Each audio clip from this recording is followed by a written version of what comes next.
Hello guys, my name is Aftab Khan और आप मुझे देख रहे हैं आफ्ताब खान के मैथमेटिक्स के चैनल पर। तो जैसे कि गाइस आप सभी लोग जानते हैं, हमारा चैप्टर चल रहा था क्लास 11th का चैप्टर नंबर 1 जिसका नाम था सेट्स। तो गाइस आज सेट के अंदर हम कुछ इंपॉर्टेंट क्वेश्चन करने वाले हैं रिलेटेड टू सेट, जहाँ पर टुडे टॉपिक जो है वो है roster form to set builder form. Previous lecture के अंदर हमने डिस्कस किया था कि सेट बिल्डर फॉर्म से हम किसी भी सेट को रोस्टर फॉर्म के अंदर कैसे कन्वर्ट करेंगे। आज के इस लेक्चर के अंदर, लेक्चर नंबर 7 के अंदर, हम रोस्टर फॉर्म हमें गिवन होगा और उस रोस्टर फॉर्म से सेट बिल्डर फॉर्म की ओर हम कैसे जाएंगे वो जो है आज हम सीखने वाले हैं, जो कि बहुत ही इंपॉर्टेंट लेक्चर है आज का भी। और प्रीवियस जो 6 लेक्चर हैं जो कि हमने डिस्कस किए हैं वो अगर आपने अभी तक नहीं देखे हैं तो आई बटन पर लिंक आ रहा है, उस आई बटन के लिंक को क्लिक करके आप उन लेक्चर की ओर पहुंच सकते हैं। अगर आप उन सारे लेक्चर को देख लेंगे तो आज का लेक्चर भी आपको समझ में आएगा और आगे आने वाले जितने भी लेक्चर है वो आपको समझ में आ जाएंगे। और अगर आपने प्रीवियस लेक्चर नहीं देखे हैं तो शायद ही आपको आज का लेक्चर समझ में आए, क्योंकि आज का लेक्चर जो है प्रीवियस लेक्चर पर हमने जो कॉन्सेप्ट डिस्कस किए हैं, जो भी डिस्कस किया है उससे रिलेटेड है। ठीक है, तो प्रीवियस लेक्चर को देखना बहुत ही ज़्यादा ज़रूरी है। तो जाइए पहले उनको देख लीजिए और फिर यहाँ पर आइए, आपको बहुत ही ज़्यादा मज़ा आने वाला है। तो शुरू करते हैं गाइज आज का लेक्चर। मेरा नाम आफ्ताब खान है और शुरू करते हैं मैथ्स की इस इंटरेस्टिंग क्लास के ऊपर। तो गाइज देखिए क्वेश्चन नंबर 1 क्या है हमारे पास, right the following set in the set builder form.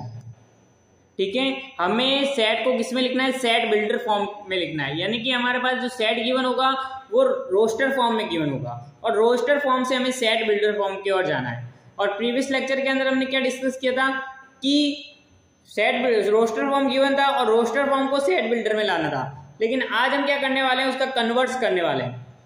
हम सेट बिल्डर से रोस्टर की ओर जो है वो जाने वाले हैं। अब देखिए गाइस हमारे पास ये दे रखा है रोस्टर फॉर्म। अब देखिए रोस्टर फॉर्म में क्या दे रखा है हमारे पास, रोस्टर फॉर्म दे रखा है a = 3, 6, 9, 12। अब इसको हमें सेट बिल्डर में लिखना है। अब गाइज आपने प्रीवियस लेक्चर अगर हमने देखे होंगे तो मैंने वहां पर बात की थी कि सेट बिल्डर फॉर्म जो होता है उसका लिखने का कोई यूनिक तरीका नहीं होता। यूनिक तरीका का मतलब होता है कि हर एक बच्चे के लिए जरूरी नहीं है कि वो सारे बच्चे के लिए सेम हो। कोई बच्चा उसे अलग तरीके से लिख सकता है, कोई बच्चा उसे अलग तरीके से लिख सकता है, सब यूनिक नहीं होता है। ठीक है, इसलिए हम देखते हैं कि किस तरीके से हम रिप्रेजेंट कर सकते हैं। तो हर एक बच्चे का अलग अलग हो सकता है। जैसे मैं आपको तरीके बताऊंगा कि इसको हम 2 तरीके से कैसे लिख सकते हैं। 2 से ज्यादा तरीके भी हो सकते हैं इसको सेट बिल्डर फॉर्म में लिखने के लिए। समझ रहे हैं ना आप, मैंने डिस्कस किया था प्रीवियस लेक्चर के अंदर, इसलिए आप प्रीवियस लेक्चर को देख लीजिए। ठीक है, तो आपको आगे आने वाले ये जो सारे क्वेश्चन है वो प्रीवियस लेक्चर में हमने जो डिस्कस किए कॉन्सेप्ट उससे रिलेटेड है। अब देखिएगा इसका सॉल्यूशन क्या होगा। अब यहाँ पर आप देख सकते हैं गाइस, ये सारे के सारे जो नंबर हैं, ये सारे के सारे जो नंबर्स हैं वो कैसे हैं, 3 के मल्टीपल से हमें ऑब्जर्व करना सीखना होगा कि गिवन सेट कैसा है। गिवन सेट 3 का मल्टीपल्स है, तो 3 का मल्टीपल्स है। एक तो हम इसको कैसे लिख सकते हैं कि x such that x is a multiple of 3। हम कैसे लिख सकते हैं इसको, या तो हम ऐसे लिख सकते थे, इसको कैसे लिख सकते थे, a is equal to x such that x is multiple, थोड़ी सी हैंड राइटिंग खराब है लेकिन समझ जाएंगे आप, मल्टीपल ऑफ 3। लेकिन ये सेट बिल्डर फॉर्म है, अभी कंप्लीट नहीं हुआ अभी तक। अब देखिए यहाँ पर ये जो 3, 6, 9, 12 है, अब यहाँ पर हम क्या करेंगे, x is a multiple of 3 है। अब यहाँ पर अगर 3 का मल्टीपल है तो 3 का मल्टीपल तो 15 भी है, लेकिन इस सेट के अंदर तो 15 है ही नहीं, तो हमें लिखना पड़ेगा and x is less than 15। x is less than 15, ये जो है वो हमें लिखना पड़ेगा। x is multiple of 3 and x is less than 15, ये लिखना पड़ेगा। तो हम इस तरीके से इसको लिख सकते हैं। या एक और तरीका है, ये वाला तरीका बेस्ट लगता है मेरे को। यहाँ पर देखिए कैसे लिखा गया है, x यानी कि इस a के अंदर आने वाला एलिमेंट है और x is equal to 3n, x is equal to 3n where n belonging to natural number. n हमारे पास कहाँ से आ रहा है, नेचुरल नंबर से आ रहा है और n की वैल्यू 4 के इक्वल है और 4 से छोटी है। अब नेचुरल नंबर कहाँ से स्टार्ट होते हैं, 1, 2, 3 और 4। तो कैसे ये सेट बन सकता है, देखिए ये कैसे रोस्टर फॉर्म बन सकता है। जब मैं n की प्लेस पर 1 लिखूंगा तो यहाँ पर क्या हो जाएगा, 3 हो जाएगा जब 2 लिखूंगा तो 6 आ जाएगा, 3 लिखूंगा तो 3 3 जा 9 आ जाएगा, 4 लिखूंगा तो 12 आ जाएगा। बस 4 तक ही तो है यहाँ पर। तो ये हमारे पास क्या हो गया, इसकी रोस्टर फॉर्म हो गई। तो इस तरीके से हम इसको लिख सकते हैं सेट बिल्डर फॉर्म से रोस्टर फॉर्म में। ओके गाइस, समझ में आ गया होगा आई होप। अब देखिए गाइस, ये बी दे रखा है, बी हमारे पास दे रखा है 2, 4, 8, 16 एंड 32। अब इसको हमें किस में कन्वर्ट करना है, सेट बिल्डर फॉर्म में कन्वर्ट करना है। तो हम सेट बिल्डर फॉर्म में कैसे करेंगे, देखो 2 तो है ही है। अब देखो 4 को हम कैसे लिख सकते हैं, 2 रेज़ टू दी पावर 2। 8 को हम कैसे लिख सकते हैं, 2 रेज़ टू दी पावर 3। 16 को हम कैसे लिख सकते हैं, 2 रेज़ टू दी पावर 4। और 32 को हम कैसे लिख सकते हैं, 2 रेज़ टू दी पावर 5। और 2 को हम कैसे लिख सकते हैं, 2 रेज़ टू दी पावर 1। तो देखिए यहाँ पर ये 2 रेज़ टू दी पावर 1 है, ये 2 रेज़ टू दी पावर 2 है, 2 रेज़ टू दी पावर 3 है, 2 रेज़ टू दी पावर 4 है, 2 रेज़ टू दी पावर 5 है। तो इसको हमें ऑब्जर्व करना होगा और ऑब्जर्व करके हमें पता लगाना होगा क्या है बेसिकली।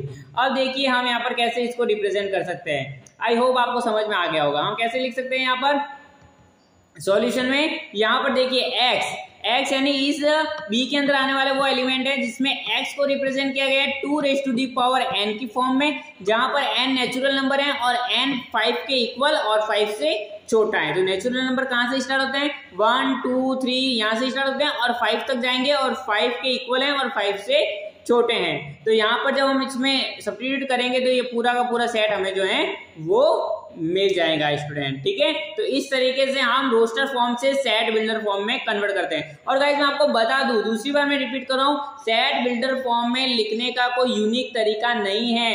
हर एक बच्चे के लिए अलग अलग तरीका हो सकता है। किसी ने अलग तरीके से उसको रिप्रेजेंट किया है तो कोई अलग तरीके से कर सकता है, हल इसका यूनिक तरीका नहीं है। ओके, अब देखिए मैंने इसको इस तरीके से लिखता है, आप अलग तरीके से इसको कर सकते हैं, हर एक का अलग अलग तरीका होता है। अब देखिए यहाँ पर सी, लेकिन वो तरीका एकदम सही होना चाहिए, उसमें ये का ये सेट के एलिमेंट आने चाहिए, ये भी है कंडीशन। ओके, अब देखिए सी क्या है, 5, 25, 125, 625। अब यहाँ पर देखिए ये क्या है, इसको ऑब्जर्व करेंगे तो फर्स्ट एलिमेंट जो है वो क्या दे रखा है 5, सेकेंड दे रखा है 5 का स्क्वायर, थर्ड दे रखा है 5 रेज़ टू दी पावर 3 और फोर्थ दे रखा है 5 रेज़ टू दी पावर 4 और फर्स्ट है 5 रेज़ टू दी पावर 1। तो यहाँ पर भी कुछ सिमिलरली ऐसा ही है, बी जैसा ही है। तो इसका मतलब मैं इसको कैसे लिख सकता हूँ, इसको लिखने का क्या तरीका हो सकता है गाइस, यहाँ पर देखिए आप x such that x is equal to 5 raised to the power n where n belonging to natural number and n is less than or equal to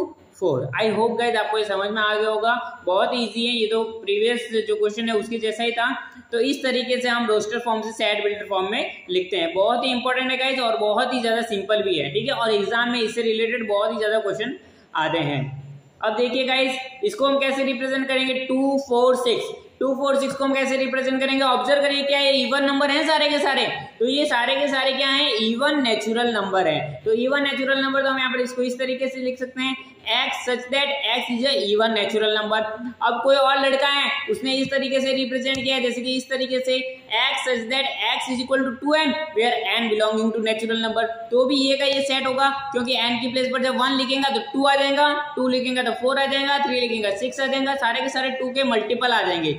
और हम ऐसे भी लिख सकते हैं कि x such that x is a multiple of 2, ठीक है। x is a positive multiple of 2, हम ऐसे भी लिख सकते हैं x is a positive multiple of 2। तो इस तरीके से हमें यही सेट मिलेगा। तो हर एक बच्चे का अलग अलग तरीका हो सकता है इसको बताने का। ओके, यूनिक वे नहीं है गाइस, मैं बार बार रिपीट कर रहा हूं। अब यहाँ पर देखिए ई है 1 4 9 अप टू 100 तक जा रहा है, यानी कि इसको ऑब्जर्व कीजिए 1, फिर 4 को हम कैसे लिख सकते हैं, 1 को हम वैसे 4 को वैसे लिख सकते हैं 2 का स्क्वायर। देखिए 1 तो 1 ही है, चलो 1 से तो हमें कोई अंदाजा नहीं लग रहा है। 2 से क्या मिल रहा है कि 2 को 4 से क्या मिल रहा है कि 2 का स्क्वायर है, 3 से क्या लग रहा है कि 3 का स्क्वायर है, और इसी तरीके से 100 से हमें क्या लग रहा है कि ये 10 का स्क्वायर है। तो इसका मतलब ये सारे के सारे सेट के अंदर जो एलिमेंट हैं वो सारे के सारे एलिमेंट नेचुरल नंबर का स्क्वायर लिखे हुए हैं।